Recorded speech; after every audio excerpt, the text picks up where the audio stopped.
senador Ivo Cassol, muito obrigado pelo convite. É sempre um prazer para a Andef estar presente nas audiências realizadas pela Comissão de Agricultura do Senado. É a segunda vez já que eu participo, né, do convite, fico muito feliz em estar aqui.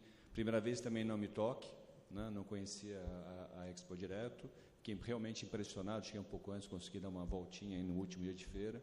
Realmente muito bacana, vocês estão de parabéns aí por todo o evento, né? Eu preparei uma exposição, mas eu não vou fazer não, tá? Eu vou só falar, eu acho que é mais fácil, mas eu achei muito interessante, porque o que eu gostaria de comunicar realmente já está infiltrado aqui na comissão, né? Então, um dos pontos que a senhora acabou infiltrado no bom sentido. No bom sentido, claro. Inspira a comissão. Isso, né? O infiltrado tem um outro sentido, isso, com delação, premiada, essas coisas, tudo infiltrado dá uma conotação um pouco... Né? Não podia deixar a bola picando aqui para ver. Inspira, nos inspira aqui, não? Me desculpa, eu estou um pouco nervoso, eu usei uma palavra... Não, é para aliviar o nervosismo, Roberto. Obrigado. Muito bem. Um dos temas, então, que nós queremos destacar é exatamente a questão do uso de terra no Brasil, né? Porque a senhora falou muito bem a respeito dos dados que a NASA colocou, né? A NASA confirmou uma pesquisa que foi feita pela Embrapa, monitoramento de satélites, que colocou que o Brasil utiliza para a agricultura 7,8%. A NASA errou, colocou um pouco menos, 7,6%. Tá?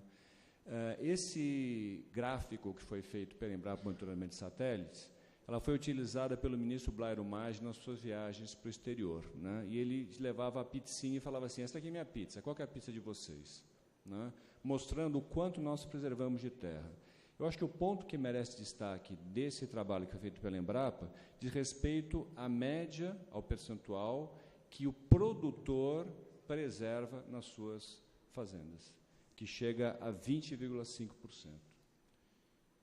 Então, quando a gente escuta manchetes, por exemplo, dizendo que o STF, quando declarou constitucional o Código Florestal, que ele estaria privilegiando desmatadores, opa, peraí, eu acho que não é bem assim se a gente olhar os números que foram colocados pela Embrapa Territorial, confirmados pelo CAR, ou serão ainda confirmados, que o CAR não terminou ainda, e também pela NASA. Né? Então, essa é uma das notícias que a gente não entende porque elas não repercutem bem. Né? Quer dizer, a gente cuida bem, sim, das nossas terras. Né? O produtor rural cuida muito bem, sim, das nossas terras. O segundo ponto que eu queria destacar também é com relação à notícia do Brasil ser campeão de consumo de agrotóxicos e cada pessoa consome aí uma faixa de 6 litros de veneno, né, como eles chamam, por pessoa, por ano. Né? Esse número é resultado de uma conta do volume, né, de produto que é vendido pelo número de pessoas. Né? Essa conta não é a melhor conta para saber qual é o impacto, como se utiliza produtos, como se utiliza defensivos aqui no Brasil. Se você pegar esse mesmo número do volume e dividir por hectare, volume por hectare, nós caímos para a 7ª posição. Então, a gente deixa de ser o maior consumidor, entre aspas, de agrotóxicos do mundo e passamos a ser o 7º, muito atrás do Japão, que seria o maior consumidor de agrotóxicos do mundo. Né? E se a gente fizer uma conta, pegando esse mesmo número, o volume, e dividindo por tonelada de produto agrícola, nós caímos para a 13ª posição. A pergunta que eu tenho para vocês é a seguinte: vamos lá no Japão? O Japão continua em primeiro lugar, e o Japão, assim, é 10 vezes mais que o Brasil, tá, o consumo por tonelada de produção agrícola. Né? Pergunta no Japão se eles sabem disso, se eles estão preocupados com isso, ou se isso traz algum mal-estar para eles. Não traz. A gente fez uma pesquisa, na realidade estamos acabando uma pesquisa, depois até quando ela terminar a gente pode expor melhor, a respeito da percepção da sociedade urbana, principalmente ligados à saúde, no Brasil e na Argentina, em algumas cidades importantes, a respeito do produtor rural, do agricultor. Enquanto lá eles entendem, como americano, que o produtor rural é um herói, a gente parece que tem vergonha de ser um país agrícola. Né? Então, essa pesquisa mostra claramente isso. Enquanto lá eles defendem aquilo que é produzido no campo, defendem o produtor, aqui a gente quer esconder.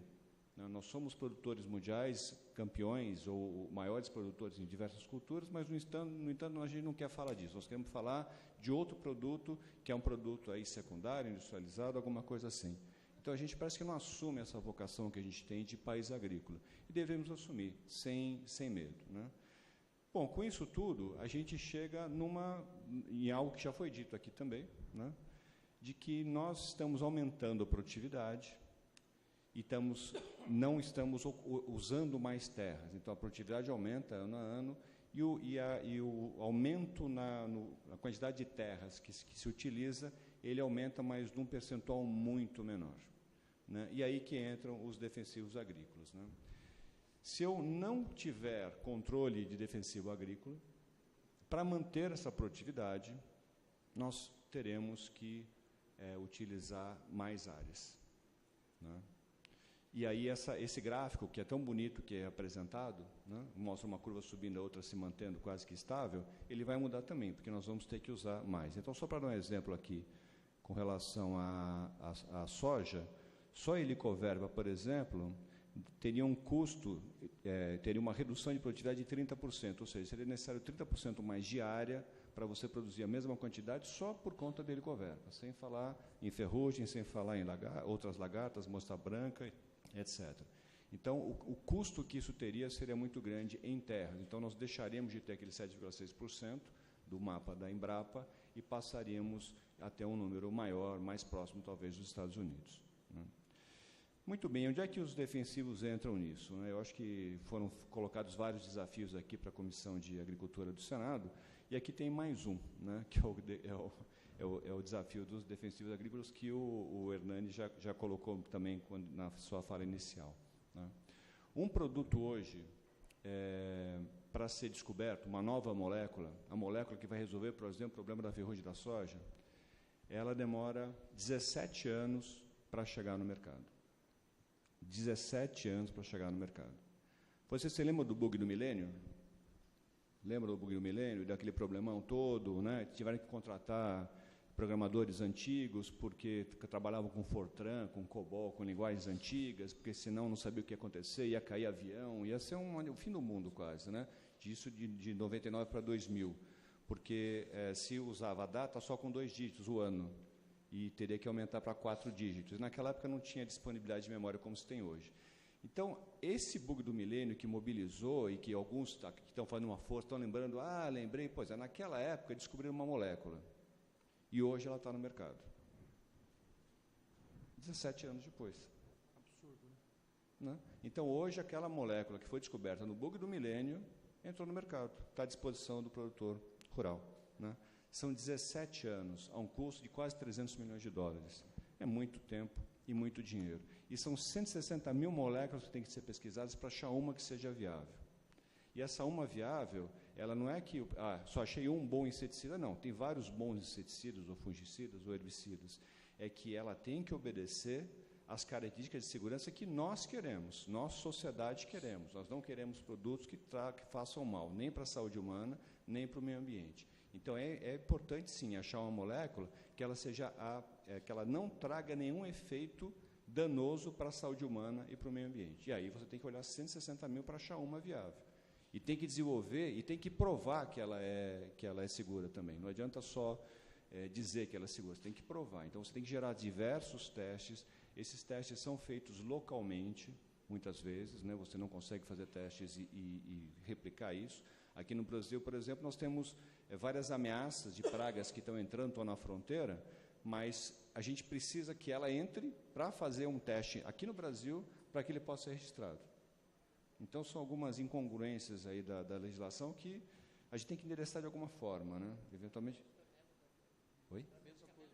Pois é. Então, precisa ter. Então, são coisas que a gente tem que prestar um pouco atenção, né? Como é que a gente vai resolver isso, né?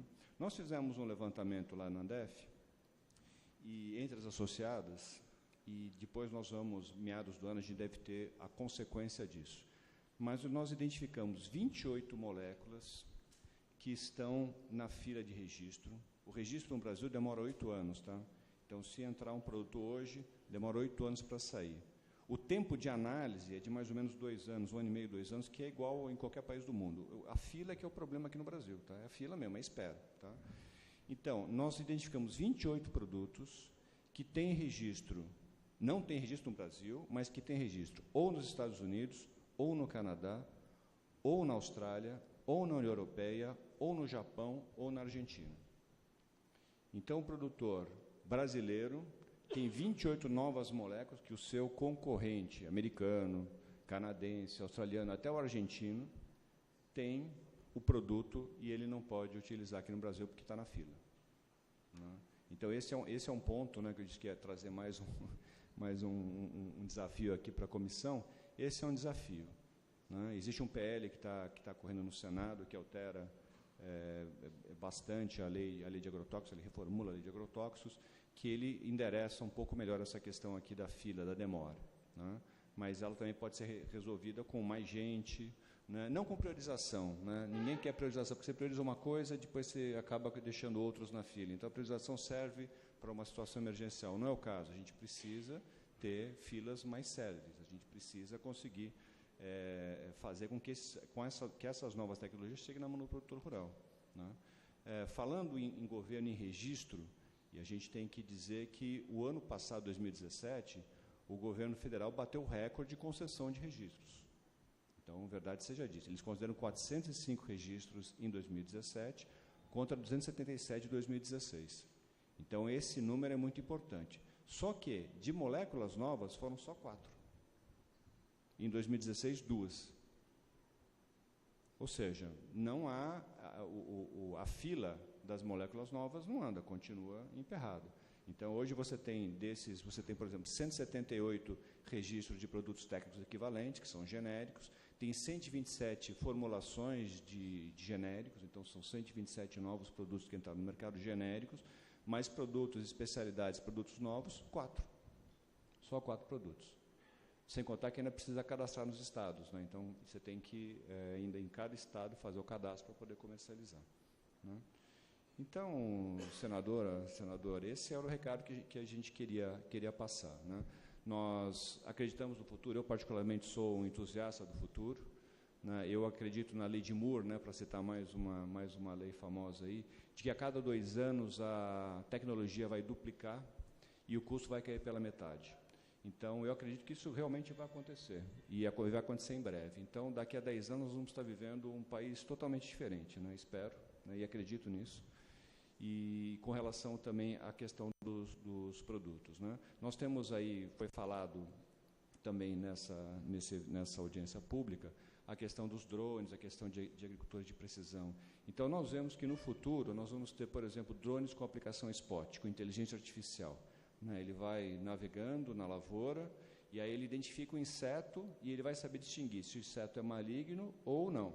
Se for uma abelha, ele não aplica nada. Se for maligno, ele vai lá e aplica. É uma aplicação spot em cima daquele inseto que vai trazer o mal da lavoura. Né? Muito bacana. E me remete muito à máquina Nespresso. Né?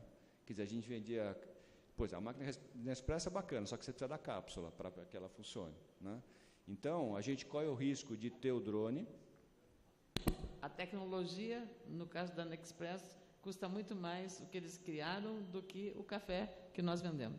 Exatamente, porque a gente vende café em saco e eles vendem cápsula, ganham muito mais dinheiro com aquilo, e todo mundo quer a máquina de Nespresso. Então, vai ser, é uma comparação meio boba, mas enfim, acho que dá a noção. Né? Nós vamos ter um drone bacana que vai sobrevoar, vai ter inteligência artificial, só que o produto que ele vai aplicar certamente não é o produto que está disponível hoje, né? É um produto diferenciado que vai ter uma aplicação por contato, ele vai ser um produto diferenciado, e esse produto vai demorar 17 anos para ir para o mercado, se continuar do jeito que está.